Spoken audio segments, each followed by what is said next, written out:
Hey guys, welcome back. And if you're new here, welcome to my channel. I do unboxings, reviews, hauls, vlogs, and now talks. Today is we're crooked. Yeah. Well, today is coffee, childbirth, and chaos. I don't know about the chaos. The chaos is because I'm so sporadic. So I mean, some people have a chaos experience during childbirth. I'm trying something new from Starbucks. I like to point that out. This is what, like the brown sugar oat milk iced. It's very espresso, oatmeal-y kind of a flavor. Not bad. And she was supposed to have the same size drink as me, which I paid this is for. The same. This is the same. But she's having that strawberry acai. Refresher. It's actually, it looks really watered down and like it wouldn't really taste like nothing but water with some strawberries, but it's surprisingly very sweet. It's very sweet. And we have croissants for snacks and talks. So let's just get right into it. Okay. Right. I've been seeing some stories, story times from other YouTubers. Her name's Mia, and I'll put her YouTube down here. I love that name. It's my daughter's middle name. That is her middle name. So she was talking about her daughters and her childbirth stories. So I just went ahead and thought I want to share mine, and maybe she'll share hers. Nah. Okay, so we're just gonna go mine. So 5 kids. So that's a lot of babies. It's experience. Yeah. So I will say I did have my first one at 16. That pregnancy, overall, since I was so young and naive, I mean, it was okay, but I did end up having preeclampsia, where my blood pressure was sky high and I was swelling in my feet and stuff. I have no idea of these terms. Yeah, I had to be on bed rest. So my due date was May 5th, and it was well past May 5th. It was May 14th, and I was on bed rest in my grandmother's house. They didn't want to induce? Not yet. 2 more days and he would have induced me. Okay. So I was on bed rest, and that did help things, being on bed rest. And so it was May 14th, which was Mother's Day, and it was my grandmother's birthday. I started to like have contractions, and I was like, oh, this is it. Like, I lost my mucus plug. Yum.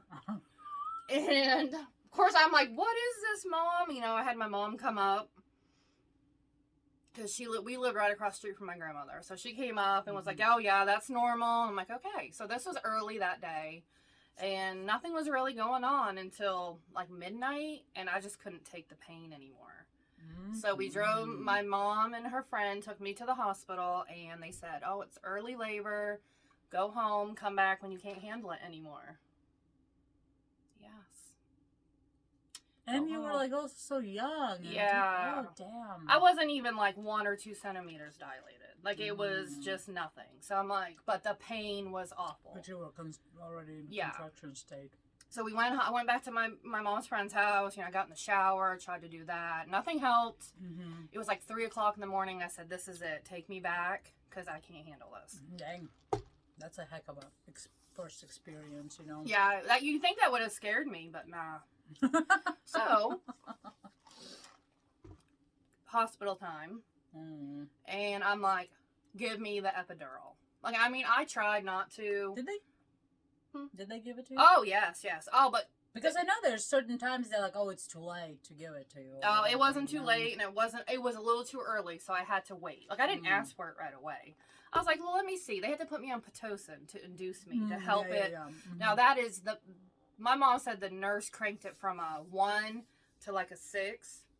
And my mom was like, why are you doing that to her? Like, why are you... Speed it up, is that what to speed it up, but you should take it in like a little bit gradually. But the nurse didn't. She's like, let's just kick it high gear.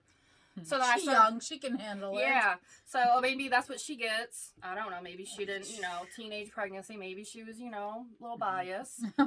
So, I was like, give me the epidural at that point. So I had it, and I do remember sitting up after having it, and I'm like, Mom, this thing isn't working. But I was just like acting fine, and she goes, Alyssa, it's working. I'm like, oh yeah, I don't really feel any contractions anymore.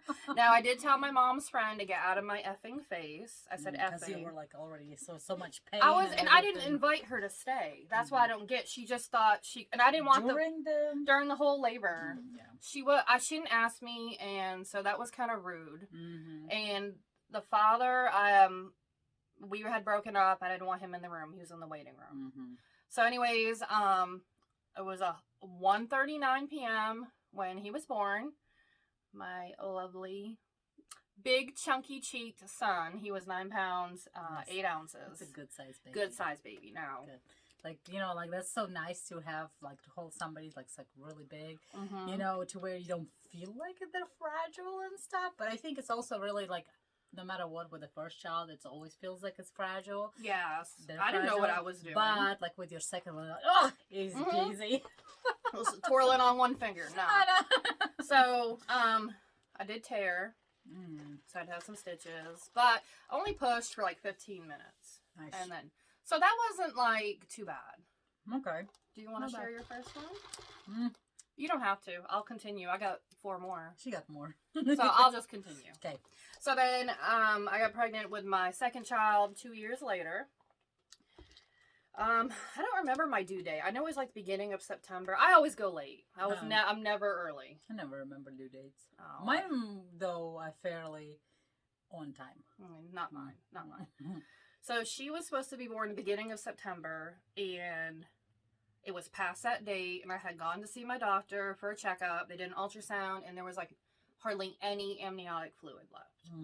So he's like, I'm going to induce you tomorrow morning, be here at like 7 a.m. So you think I slept that night? No. I was nervous because I knew what inducing meant, the Pitocin. Oh, yeah. So you were like kind of like scarred, PTSD from the first one. So the next morning, now that labor was only 8 hours. So went in at 7 and 3 something. I had her. And again, I mean, like, I did have an epidural. The pain, I don't know if it's from the Pitocin. Never really had to, like, have, you know, a pregnancy, you know, a delivery without it, now that I think about it. I don't know. So what if I never had it? Maybe I could have gone without an epidural. Who knows? I don't know. I like my drugs. Yes. New labor. Kudos to those who can do it without it. Give it. Yeah. Give it.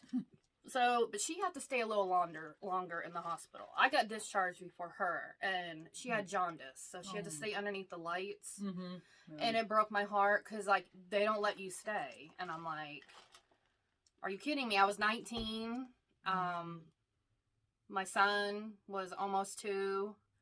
I had a lot on my plate at the time in my life, and I was just really upset that I couldn't stay there. She had to stay 2 extra nights. Oh, wow, okay. Yeah.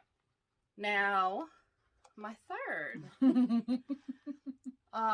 Chloe, by the way, is her name. She was 8 pounds, 9 ounces. She was the smallest baby of them all. And that's a good size baby. That is a good size baby. Yeah. I have big babies. So, my next child, Cameron. Oh, my little Cameron. Little. He was supposed to be born in February. I know his due date was February 4th. And it was like February 17th. It was a Friday. And I went to see my doctor. Gosh, like, you remember so many details. Like, I don't remember those, like, days, the times, nothing. I remember it all. Like, I don't know why. I just, like... Oh, well, this story is a good one. This is probably one of my favorite to tell. Okay. So, because that's how I just remember details. Like, so detailed. The doctor's like, all right, we're going to induce you on Monday. This is Friday. He's like, and it's going to be President's Day was that day. So I'm like, oh, okay. I go home, and I did stop by my work, and I was craving pickles. Now, I never liked pickles until that pregnancy. You know, the stigma with, oh, you crave pickles. Well, I always liked pickles, so that it wasn't my thing and stuff. But I do find it, like, really interesting and fascinating how a woman's body changes during pregnancy, and, like, especially those cravings. Yeah. I love hearing people talking about what they craved. And it's just, like, it's just so interesting, and so at times it could be, like, really disgusting and stuff. But it's just so fascinating. Yeah, like I love it. The non-food items. Those people that crave those, I feel bad for them. Yeah, I've never craved that or anything, but I definitely have craved something that was like so Gross. Salty. Oh. Ugh. My mom used to eat, like, though some people still do this, like a whole raw potato, like an apple. Oh, that's actually kind of like a normal thing, honestly. My cousin would always do that, and I'm like, yeah, ugh. that's just not, but yeah, it's always a joke because I love everything potato, and she was pregnant with me. I mean, I love potatoes. I love potatoes. Definitely. As you can see, I love potatoes. Love potatoes. So anyways, back to Cameron, that little boy. So I'm eating my pickles, and I go home, and it was 2 o'clock in the morning on Saturday. I woke up, and I'm like, this is it. I knew, this is like your third baby, So it's 2 a.m., and I was like, what am I going to do? I had my son. My daughter wasn't with me at the time. He was dead asleep. So I had to carry him over my shoulder. I went down 3 flights of stairs, got in my car, drove to my sister's who lived on a military base. Thankfully, she was awake playing poker at a friend's house. She drove me 40 minutes to the hospital. I'm telling you, this whole far away. It is. I was like, I can't do this. I can't do this. I've got to do it. She's like, you better there. Keep it in there. Please keep it in there. So we get to the hospital, and they put me in the room. No. Before I even get into the room. This is my only time my water broke on its own. I was standing there, and they're like, you need to fill this out. And I'm like, oh, and there goes my water all over the floor, all in my pants. I was just standing there like, my water just broke. And they're like, okay, well, go sit in that chair and finish filling out those forms. And now, remind you, this chair was a cushion chair.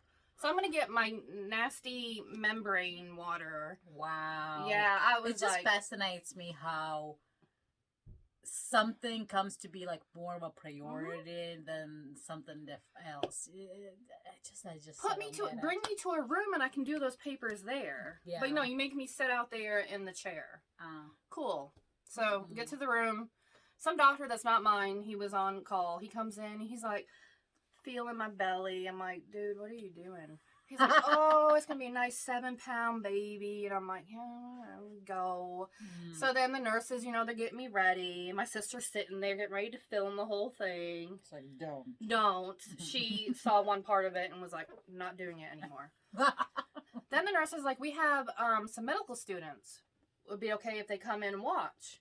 And at this time, they gave me some kind of medication, not an epidural yet, but some medication called like Nubane, which is kind of like a lower dose of like morphine to take the edge off. It made me feel drunk. That's all it did. I think I've had with my second one something that was given to me before epidural. Yeah. So I was like, oh yeah, the more the merrier. I mean, I was so out of it. So here comes these 2 female students. So that was cool. Then it was time for my epidural. Could not wait. It's a female, I guess. True. But at the same time, a lot of times whenever you're in like this kind of situation, you just really don't give a crap. You're like, come on, let's go. I had just a gynecology visit with my whatever always doctor. She was like, is it okay if this blah blah comes? I'm like, I just don't care. Let's get it in, get it down. Let's do this. It was a guy. Yeah. I'm like, I just don't care. Let's get it done. I don't care. I've always had male doctors, except for Cameron's I had a female doctor. I have experience with both, and I do not personally like the female one. Yeah, I've heard that story. But, so I was like, sure, the more the merrier. And then it was epidural time. Because I was already, like, booming along. I mean, it went from 2 a.m. to 4 a.m. I need an epidural. I'm at, like, 8-9 centimeters. So they give it to me real quick. And then all of a sudden, I'm like, I've got to push. Now, my doctor has not arrived. The nurse is like, you're going to have to wait. I said, you want me to hold it? What do you want me to do? Tape it up. Tape it up. I don't know. She says you got to wait. I was like, I can't do this. So I waited an hour with that pushing sensation. Oh my gosh. That can't be good for you or the baby. It probably wasn't. But this was in a state, I lived in a different state than I currently had my other ones. And trash. I'm just going to say it was trash hospital. Just never again. That sucks. Yeah. So finally my doctor came in and I'm like, okay, I'm pushing. So she barely got gloves on and was like, okay, swing, there comes the baby. That's just like even thinking that the baby's already like, ready. Right like there. It's ready. You could see his little red hair. Like, it's like, hey, I'm... It's like, nope, sit tight there, wait in line before... I know that a lot of No. nurses have delivered babies on their own, so maybe she had it and didn't feel comfortable, but I don't know, you but had yeah, two I medical agree. students. I mean, my sister who did fall asleep, but he was 10 pounds 8 ounces. Yeah. I like when the doctor tell you 7 pounds. That was mine too. 7 pounds was Andre. I'm like, it's not. So I was on drugs, obviously, because from the medication they gave me, and I did start screaming, "Where's a MFer who told me he was gonna be 7 pounds? Let me talk to that man." I was so out of it. But hilarious. other than that, no complications. Good. That's good. So, awesome. And your next one? My next one. My last two was born in the state that I currently live in now. I had already had blood pressure issues after my first 3, so I was already on medication for it. Were you told at that point yet you shouldn't have kids anymore? No, not that point. So I got pregnant with my second daughter, and I had to be put on blood pressure medicine that was safe for pregnancy. They had one available that's safe for pregnancy, and it's like a really old one. Cool. So things were going okay. I was due in April, and had to be induced. He just felt comfortable because with that medication, they said that the babies can get really big, and my babies get big anyways. So I see. It's like great. So I got weekly ultrasounds toward the end, so I could see her all the time, which was good. So I was induced at 39 weeks. The night I was supposed to be put in, they called me. We don't have any room for you. You have to come in tomorrow. Okay, they call me the next day. We don't have any room for you. Well, you'll have to come in tomorrow. They call me again. We don't have any room for you. You're gonna have to come in. I'm like, well, everybody stop having babies so I can have my baby. Wow. Yes. It's like, we'll put you on hold. You're just on hold. So I finally got to go in, and then no. We'll put you on a waiting list. But if there's any cancellations, we'll call right, you. like what is going on here? So I was like, okay, cool. I just, every night I'm laying in bed nervous because even though you've had babies. Oh yeah, of course. My one fear was a C-section. I just didn't want to have to go through the after. I've heard the after. It's pretty much stays with you for a really long time. Yeah. So I didn't. That was my fear. I mean, it happened. I mean, it's normal, but So every night I was eager. If you can avoid it, try to. Yeah. So then I finally got to go in at like 6 p.m. on a night. I don't even know what night it was. See, now, like, my memory kind of just goes downhill from here. After so many. So, did they give me Pitocin? Yes, Pitocin. Cameron was the only one that didn't have to have Pitocin. He just was ready to come. Oh, yeah. Water broken. Blah, catch the baby. Yeah. So, I do remember my doctor breaking my water for her, and it was the most painful thing ever. Really? That probably hurt. He's up there with his little crochet needle hook thing. That's what I call it. And he's like, I'm sorry, Lisa, but I can't get it. And he was apologizing while he was just doing his thing. And it finally happened. I was like, yay. Mine, no. Yeah. It might look like, it was like, one of those things when you go to like a general doctor or whatever and they check your throat. It's like this little stick they shove there. But it was like a longer one is what it looked like. But at the same time, I was like, I don't even know what's happening. Yeah, so that's what it looked like they did to break the water. Yeah, it makes me think of a crochet. Maybe mine was different than yours, or maybe I'm just seeing things. But maybe I was seeing it like the way it was cool, but maybe it could have been like this big old hook or something. Could have been. I will say when they gave me the epidural, the nurse was like, the anesthesiologist was like, do you have scoliosis? Because she tried to put it in once. I was like, no, I think you have one. Yeah, I was like, no. She's like, I can't get this in. I'm like, she's like, I have to do it again. I'm like, are you kidding me? So she did it again, and I felt like an electric shock. I don't know if you remember that. They did warn me. She's like, I can't get this in. I'm like, lady, you are hurting me. Like, I definitely, I had a different experience with epidural both times, but the going in or whatever, the first one was fine. With the second one, this lady was doing it and it was taking longer. Scar tissue, maybe? No, she asked me, it's like, are you an athlete? I'm like, I kind of used to do things. She's like, you have a back of an athlete with the muscles. I'm like, I don't know what to tell you. Who's shoving that in? Like, I don't know. So it took her a while to get there, but she did it. I'm like, Stop talking. Right. Shove that needle in. Shove it in. So before the third try, the nurse was like, "Oh, I have her crooked on the bed. She's in that little hump. You know how the beds move up?" Are you fucking kidding me? No, not kidding you. No scoliosis. It was because I was on a hump on the bed. So thanks, nurse. So Nurse Ratchet. So finally got in, and I once again just pushed a couple of times with her. She was born at 2:15 a.m. I do remember that. 9 pounds, 7 ounces. And she's so tiny. She's right so tiny. now. My kids are not like that is so weird. You had a very big baby. Very big babies. But they're like tiny. Smaller. They're tiny now. They're tiny. Cameron's really tall, but he's skinny. Yeah. You know, and then the other ones too are like so tiny. It's weird. It's interesting. Now, I did have a hard time stop the bleeding. Already with Izzy? With Izzy. So I started to hemorrhage a little bit, and then they popped these little tablets up there, and it does something to help the bleeding stop. Huh. So my doctor was like, "Hey, we're cool." Okay. Now, last baby, Jackson. Oh, Jackson. He's actually, his birthday is in a couple of days. And I don't know if I put the date. Today is October 4th. So. But the 5th in the Asia right now.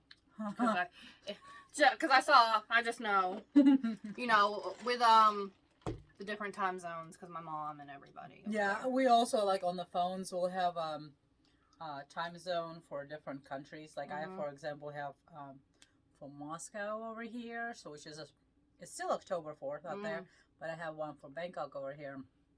That is October 5th already. So, sorry, October 5th. But somewhere it's already ahead of you. Right. So Jackson, same thing. I had to be induced at 39 weeks. Okay. I was on the blood pressure medicine. And thankfully, though, the first time was a good time. They said, "Oh, yeah, come on in. We got a bed for you." Wow. Finally. You got something. So, epidural went okay. Okay. His labor was a little longer. It was probably about 10 to 11 hours in labor, which, you know, they say supposedly the more you have, the quicker like your next labor will be. I don't think that's always true, because I had Pitocin again. Every pregnancy is so different. Yeah. So he was just so long, and he was still high, very high. He never dropped. And I had to have my water broken, and that took a bit again. So I must have some kind of, my bags of water, whatever that. Your sack of water. My sack of water must be really thick, because I don't know. Which is a good thing, I guess, to keep the baby protected. That's true. So that sucked. But when it came time to pushing, I still didn't have to push a lot. And, of course, my doctor has to comment, "You're just meant to do this, Alyssa." I'm like, please don't say that. Because I do have childbearing hips, and I'm meant to push out babies. You're a baby factory. I'm a baby factory, but I didn't. I'm just like, okay. So that is funny. That is funny. So 3, 4, 5 pushes, I don't know, and then he's out. And I remember my doctor saying, "Get the scale before he pees. I want to measure this boy. I think he's the biggest I've ever delivered." And I was like, okay. But at that time, I felt woozy, because what happened was he was up in my ribs so much, my lungs were pushed. So when he came out, my lungs didn't know what to do. I went into like respiratory distress and lost oxygen, and was cuckoo in the head for a minute. So they had respiratory team come up, had to have oxygen. I had to do the breathing treatment where you have to get the little, you breathe into the tube, you have to blow it or inhale it enough. Yeah, that's for people like with COPD and stuff, but to get your lungs to get going again. It is, like, honestly, if there's, of course, no complications of any kind, like, as soon as, like, the baby's out, it's, like, just such a experience to have, like, that for the first time of your own breath, not just the baby taking the breath for the first time, but you are taking your it's great. Normal breath. Once you push that baby out, it's just like, great. It's like you're not pregnant anymore. Like, you don't feel, I want to hold my baby. You know? But I couldn't. And he was 10 pounds, 11 ounces. Wow. So was he the doctor's biggest? No, he had one that was almost exactly 11 pounds. So he was second runner up. And he is tiny. He's so He is tiny. So he was born on October 8th. So his birthday is coming up. So he'll be 7. Nice. Got 7. But, and then I could not stop bleeding. They had to give me the injections 3 times. Mm-hmm. Those tablets didn't work. Injection again. So he did tell me that, Stop. I mean, I didn't want any more kids anyways. Yeah. But in between Jackson and Izzy, I did have a miscarriage. Mm-hmm. And that baby was planned. Okay. So that really upset me, and we waited. So then Jackson was planned. So he's my rainbow baby, as they say. What is the rainbow baby? A baby after a loss of a baby. Oh. Yeah, that's a rainbow baby. I didn't know that. So that's... So, I don't want any more kids, but my body says no more. Because he says I'll probably die next time from just hemorrhaging. So... I mean, that's a heck of a, trips that you had. Yeah, so I just remember them like they were yesterday. But I think for overall, it's not a very experience to where like it scarred you to the point of, Never again. Like CS5. I mean... So, okay, that's pretty good. Mm-hmm. What was your, kind of like, any kind of like different cravings that you had that you don't eat?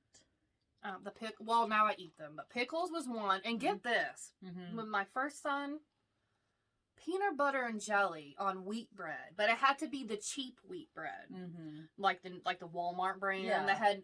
And I don't like peanut butter and jelly, and I don't like wheat bread. Yeah, but that's all I wanted. That's awesome. What other weird things? I think that was about it that I can think of. Well, I want to hear yours. With my first one, like I craved everything that I craved. I still eat, except for one item. So with my first one, I really was craving, those like a frozen square Popeyes. And I really, really had to have the beef one. The beef one? Yes. Not even the turkey one? No. Oh. Beef one. And that is what's disgusting. Like, that is so high in sodium. It's yes. Like, and the weirdest thing is, again, like, with a pregnancy and a taste buds is just so, it makes absolutely no sense. To me, the beef one tasted like it was not salty, but the turkey and the chicken tasted like there was like thousands of salt. Huh. So I did the beef and I was like disgusted by the other ones. But so like as soon as, I gave birth, I still like, hey, I kind of want that, right? So I got the beef one out. I'm like, oh! Yeah. It was like literally like that, like right away since I got home, so 2 days in the hospital, home, I got the beef, and I was already disgusting. It was disgusting. Also, I also used to drink Pepsi all the time, you buy those big old cubes and stuff. Was it? We don't do that anymore. 24? Is it a 24 cube? Yeah. So, Pepsi was always, but before pregnancy, after pregnancy, when I got pregnant with my first one, Pepsi literally tasted like I was drinking mold. It was like moldy everything. It was so disgusting. Wow. But I really liked Mountain Dew, and I'm like, oh no. But other things I really craved tomatoes, which I still love tomatoes a lot. I think I was also couldn't eat eggs. Oh, man. I didn't realize it till closer to the end of my pregnancy. Eggs actually sent me to the toilet. It gave me such cramps. I didn't know that. And then, about 8 months pregnant, somebody made funnel cake, and I love funnel cake. Oh, no. Oh, no. The SHIT hit the fan. I didn't realize it till after I ate it. There was eggs in there. I was hurting like I was already going in labor. It was so bad. And I'm actually, after I had an allergy test, I'm slightly allergic to eggs. You got a lot of allergies.